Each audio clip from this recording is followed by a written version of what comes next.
Welcome to మన saving ideas. Junk food cravings మీద money ఎలా సేవ్ చేయాలి ఇప్పుడు చూద్దాం. నేను స్విగ్గీ ఆర్డర్ పెట్టుకోవాలనుకున్న ప్రతిసారి 100 రూపీస్ పక్కన పెట్టుకుని, అంటే కొన్నిసార్లు ఏమో నేను నా క్రేవింగ్స్ని ఆపుకుంటాను. ఎందుకు అంటే అది హెల్తీ ఫుడ్ కూడా కాదు కాబట్టి, హెల్త్ కాన్షియస్ పరంగా కూడా ఉంటుంది కాబట్టి.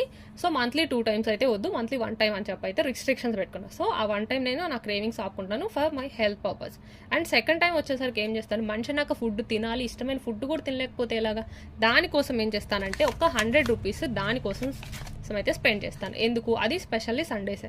సో బిర్యానీ ఎప్పుడంటే అప్పుడు తినాలని రూల్ లేదు కదా. సో వెన్స్డేనో థర్స్డేని ఇలా క్రేవింగ్స్ వచ్చినప్పుడు ఒక 2 days అన్నది ఉంచుకొని, అప్పుడు సండే ఎలాగో నాన్ వెజ్ తెస్తారు కాబట్టి, సో 100 రూపీస్కి మన ఇంట్లో బిర్యానీ చేసుకోవడానికి కావాల్సిన ఐటమ్స్ అన్నీ వస్తాయి కదా. మన ఇంట్లో పలావ్ చేసుకోవాలి అంటే దాని ఇంగ్రీడియంట్స్ అన్నిటికీ మనకి ఖర్చు ఇంతకు మించి అయితే అవ్వదు. సో అప్పుడు మనం తిన్నట్టు ఉంటుంది, మనతో పాటు మన ఫ్యామిలీ మొత్తం కూడా తిన్నట్టు ఉంటుంది, అండ్ అది హెల్దీగా కూడా ఉంటుంది అని నాకు అనిపించింది. సో అలా ఫాలో అయితే